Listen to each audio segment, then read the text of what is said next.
Hello everyone and welcome back to another tutorial. Today we're gonna see how to make Gamepass and please donate on Roblox.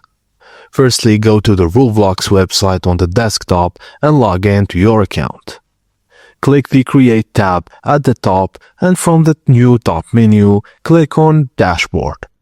Find your place under Experiences. Usually it's your username's place and click it.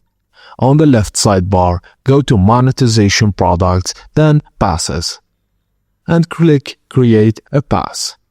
Upload an image, any image, and set a name, then click Create Pass.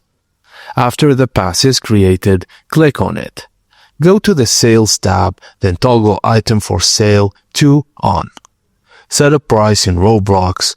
And just note that Roblox takes a 30% cut. If you sell for 15 Robux, you earn 11. And when you're done, just click Save Changes. Now, launch Please Donate on Roblox, claim a stand in the game, then click Edit on your stand. Press the refresh button, and your newly created game passes will now appear on your stand for others to donate. And that's it. Players can now donate by purchasing your game passes. And that's it, guys. Thank you for watching. And please don't forget to like and subscribe for more.